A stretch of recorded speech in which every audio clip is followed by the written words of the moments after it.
Hi guys, Roscoe0583 here with my review of the Hot Toys Spider-Man black suit version. Right, let's go take a look at the packaging. Just like with its predecessor, the original Hot Toys Spider-Man comes in a large box, and this box is absolutely outstanding. Love the texture throughout it. You got the sort of texture or print behind the background of the material. Then you've got these honeycomb sort of shapes which have been applied with like a clear coat, so they're slightly raised, give that illusion of more texture. Then you have the webbing, which is even further raised off the box than the honeycomb pieces, which resembles a suit. Looks really good. And then we have the black suit spider symbol here, which is slightly different to the original. Obviously the legs curve in at the top here, gives it that more menacing look. Got the Spider-Man 3 heading down the bottom, and this is the Sideshow exclusive, that's why it has the sticker. If we look on the side, you've got that strip down the side there, Spider-Man 3 heading all the way down, MMS 165. Now once you slide this off, you're greeted with like another cover or an insert, and I have to say the print quality of this picture is unbelievable. I really like the quality they've given us here. It's an amazing picture showing the figure in a pose.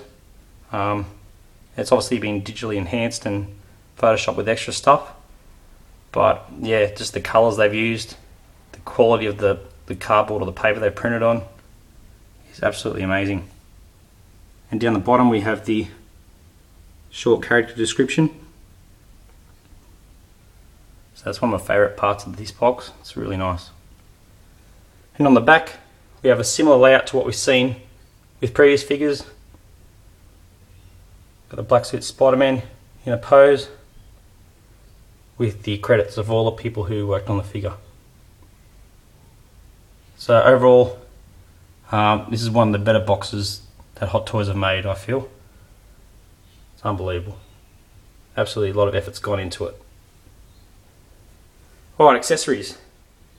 Now, one of the accessories this guy comes with, which is absolutely amazing, is a Sandman diorama. As we see here, this guy's completely hollow. It's nice and light. It comes in a few pieces. You have to attach the arm, which joins in here. Then you have to attach either the fist, or because this is exclusive, it comes with the mace sort of attachment here, which I like. The fist looks really good, but I'm going to have this display with the mace tip there, so that sort of fits in around this area. You're probably better off to heat it up with a hairdryer so it slots in a lot nicer, because you find it straight out of the box it's a little difficult to push in all the way.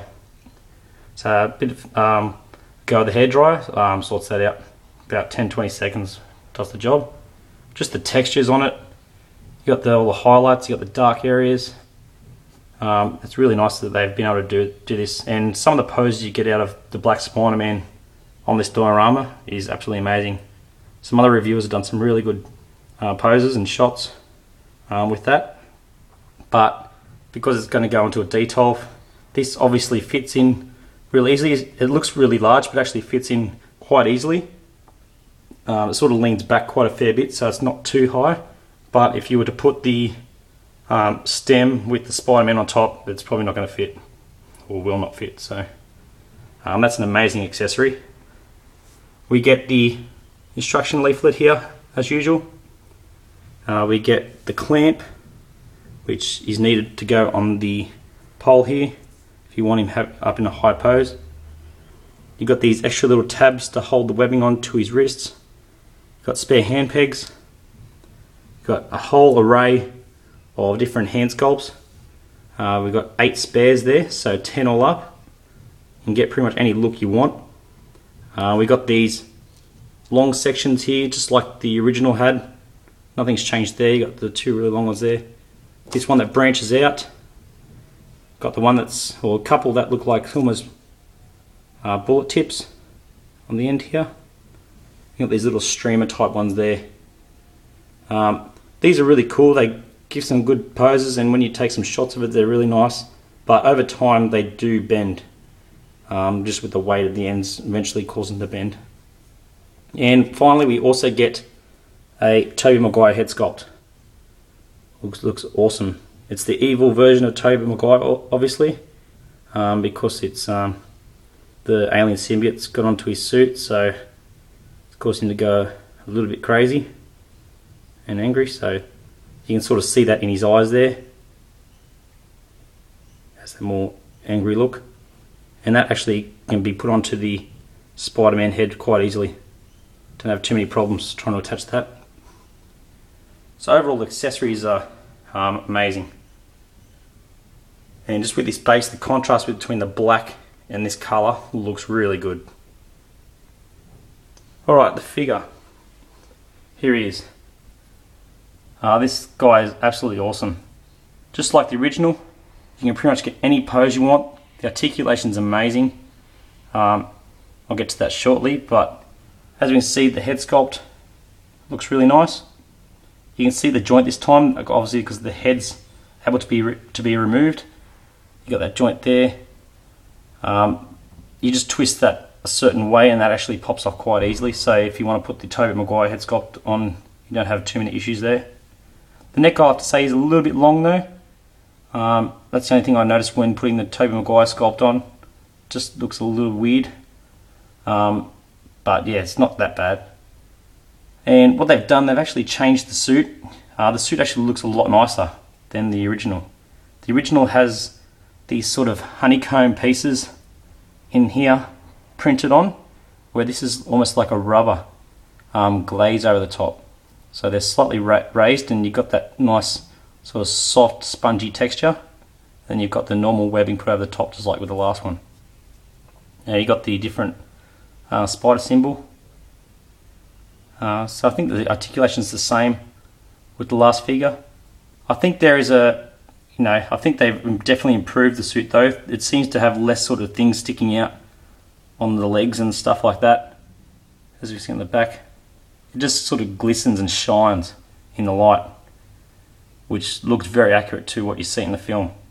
Almost like looks like that wet, alive sort of look. Almost like an oil slick.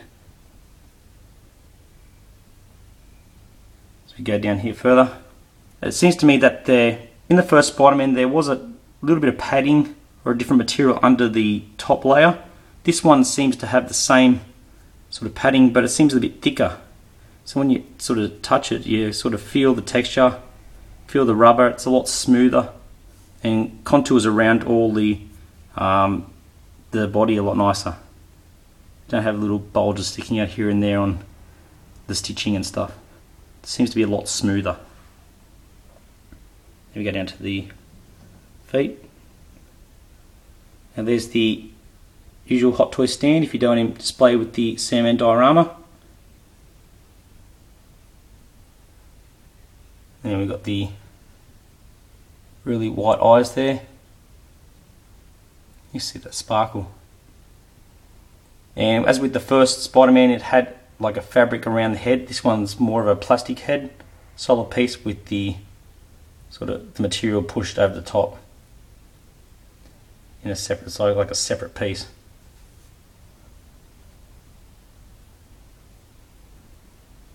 So the pose you get out of this guy is absolutely amazing. In the joints in the elbows here, you have 2 points of articulation there and there, so you can really get this arm to bend right back to the bicep, which is pretty uncommon with some figures.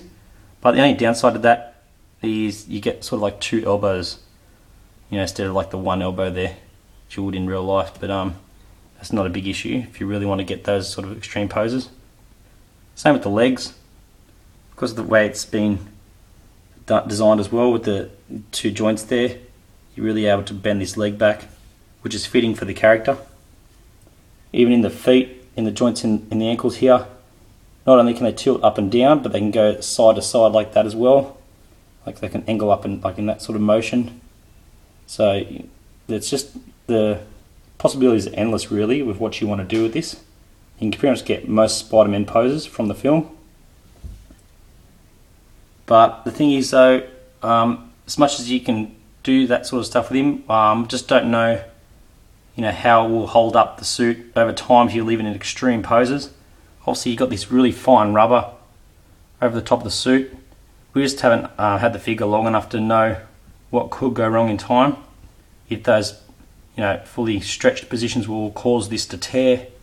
You know, so I'm going to be leaving mine like sort of in a relaxed pose just to be safe.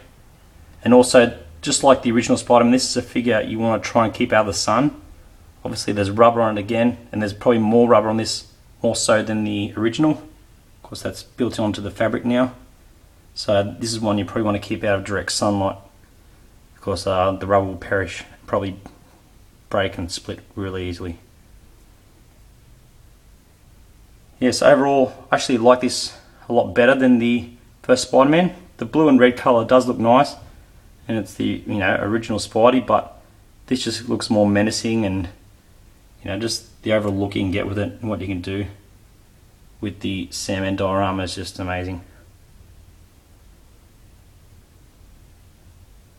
Here I'll pose him next to the original Spidey. Let's go get him.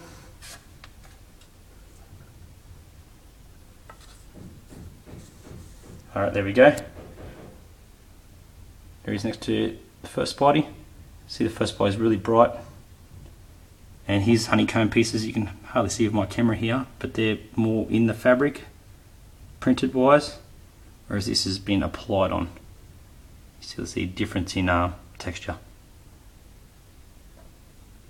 So pretty similar all over. They've just made slight improvements with the texture and the fitting of the suit. It's a worthy addition to anybody's Hot Toys collection. I'm really glad to have it now.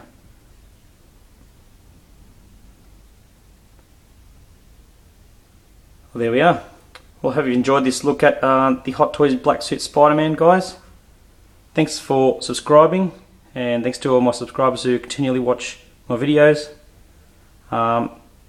Look forward to your company next time, and I should be doing the Red Skull figure soon, and the Avengers Mark 6 version is on its way now, so I'll be doing that next as well. Alright guys, thanks for watching. Bye for now.